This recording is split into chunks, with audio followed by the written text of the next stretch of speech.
Welcome to our second Smart Grid Security Conference. We started this approximately 9 months ago. It was last August. We had one in San Jose, and we were very surprised at the amount of interest it generated. There's probably 600 smart grid conferences throughout the year. There weren't any that dealt specifically with smart grid security, and we felt that the topic in and of itself deserved its own conference. And as it turns out, there's an enormous amount of interest in understanding exactly what it means when we're talking about smart grid security. We're very pleased you could all join us with approximately 50 speakers, many who are the foremost authorities on the subject of smart grid security worldwide. We are sure you will leave this event with a much better understanding of smart grid security. I call this day one, climbing the slope, and this is based upon a slide that from Gartner 2009 that Bobby Brown and Ida Dabrowski gave me as part of a slide deck. Peak of inflated expectations, the trough of disillusionment, and as you can see there, it says, you are here. So we're climbing the slope. So the idea is to work our way up the slope to get to the point of the plateau of productivity. So once we get through all the hype, and you hear a lot of hype about security and cybersecurity, and I won't say all of it is not true. I mean, there's quite a bit of it that's true, but again, it's not necessarily very productive. So the purpose of this meeting is to turn everybody into productive citizens in the world of cybersecurity. To lead us off with a few words, I want to introduce Eric Gunther of Enernex. This is a man that wears many hats. Currently, he's the CTO and founder of Enernex. And I'm actually going to read a whole list of titles that I have for him. He's the founder and director of Smart Grid Labs, chairman of the DOE GridWise Architectural Council, a member since appointment in 2004 by the DOE. He's the chairman of the UCA International Users Group, parent organization of CIM and OpenSG groups, founder of OpenAMI, Utility AMI, and now OpenSG groups within the UCA IUG, chairman of the IEEE PES Intelligent Grid Coordinating Committee, administrator for the NIST SGIP effort, and member of the IEEE PES Governing Board. And he also loves to make beer. As do I. So we've had discussions about beer making as well. I wanted to say that many of you are here today. This conference exists really because of the work that was done by Eric Gunther through Enernex. Before Enernex started the security work under the UCA IUG, there was no coordinated cybersecurity effort in the world of smart grid. So, I like to refer to him as the Steve Jobs of smart grid security. He's shaking his head there. So, anyways, without further ado, I'd like to welcome Eric Gunther, who will give us a few opening remarks and lead off the conference. Welcome to Knoxville, everyone. I'm glad you all could be here and participate in the event that Mike has put together here for us all. Just want to provide a few thoughts here. And so first of all, I just want to let you know that here in Knoxville, you are at the center of the smart grid universe here in Knoxville. Give you a few facts about Knoxville. Several key things here. Of course, it's the home of the largest electric utility organization, the Tennessee Valley Authority, right next door. Here, which is a pretty significant, has a lot of history associated with it in the electric power industry. It also represents an interesting set of diversity from electric power infrastructure in our area. The Tennessee Valley Authority, covering 7 states.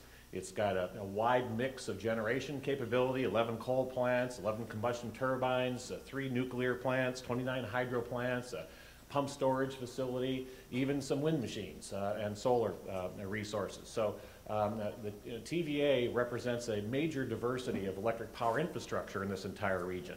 Similarly, Knoxville and Tennessee is home to many other electric power entities such as Electric Power Research Institute located here, one of the fastest growing offices in Epworth, and where the sort of the center of much of the smart grid effort is happening here, basically next door to our offices at Enernex in West Knoxville.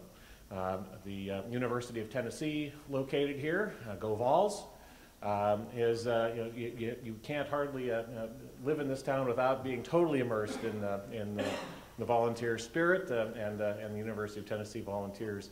But with UT also, an incredibly good electric power engineering program within UT that's been growing strong over the years. Another university, Tennessee Tech, so a good, strong power systems school. We have Oak Ridge National Labs, and then several companies such as Enernex, but also Electrotech, and several other organizations focused on electric power. So there's a lot of activity that happens in our area. So just pardon me for being here in this organization, but we're the center of the smart grid universe, especially here the next 2 days. Just wanted to make a few opening remarks to maybe set the stage for what you're going to be doing here this week. One thing that it's really important in the smart grid is recognizing the diversity of skills that are necessary to address smart grid. Even in the world of cybersecurity and the things that you're focusing on, there's a huge diversity of skills that are necessary to solve the problems associated with cybersecurity and in the smart grid and electric power infrastructure.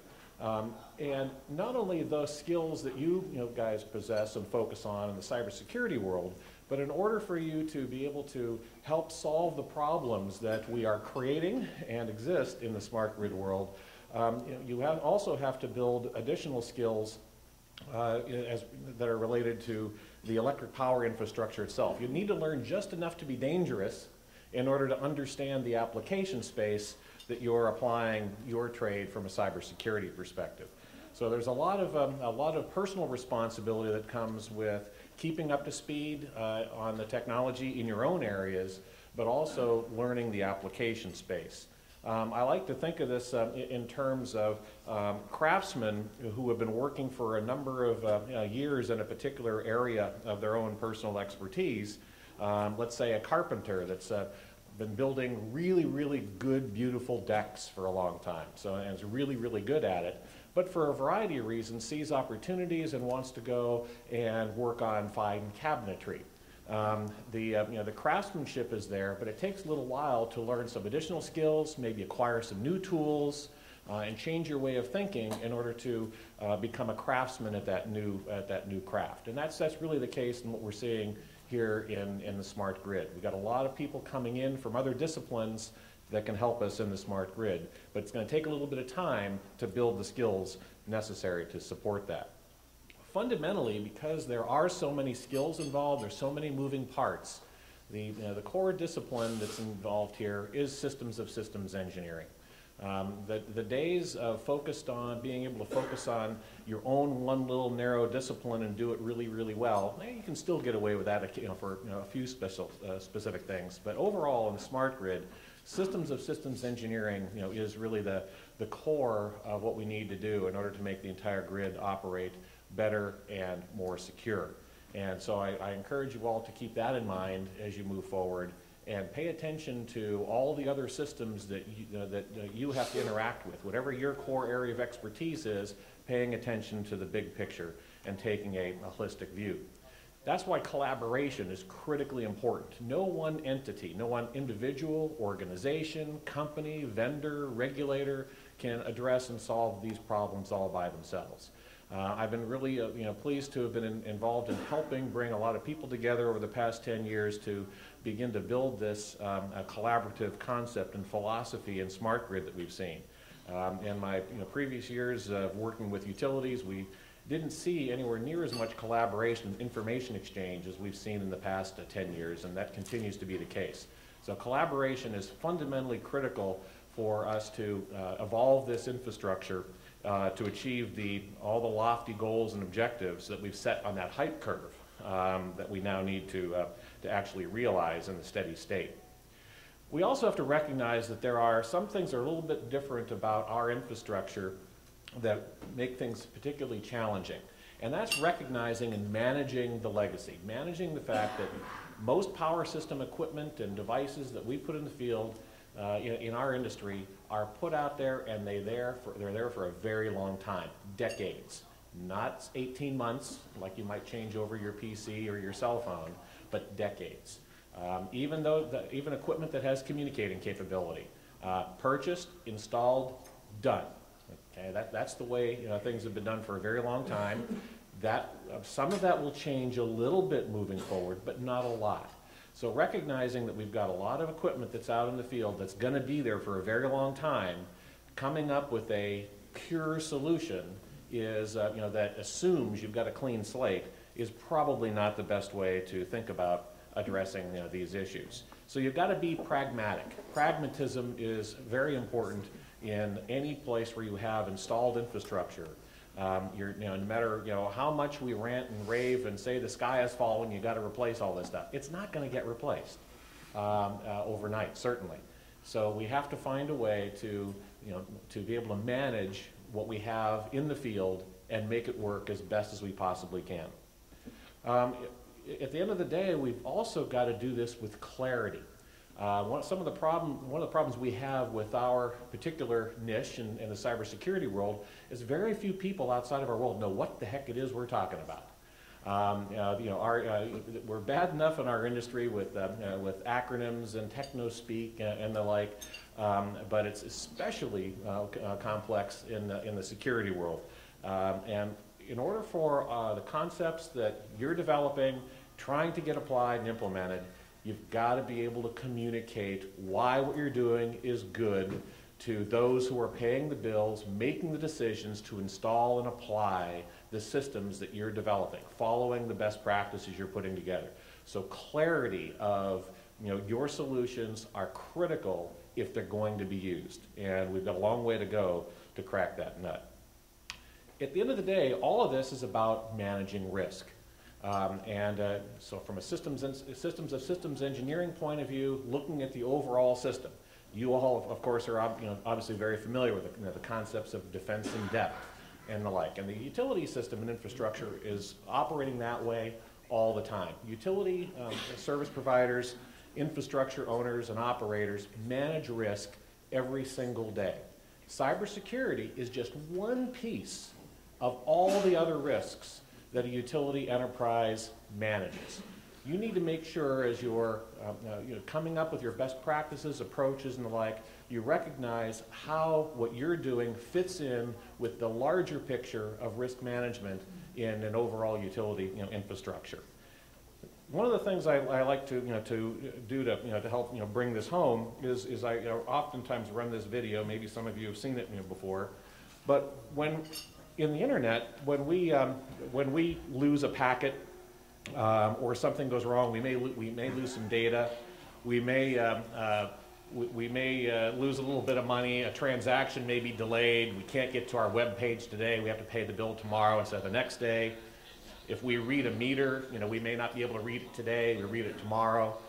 But in the electric power infrastructure, when we make a mistake, when things go wrong, when the protective relay protecting this station does not get the signal from a goose message over 62850 because the LAN wasn't designed well and a relay didn't trip, we cause real physical damage. We have run into life-threatening situations, damage equipment, as well as inconvenience people.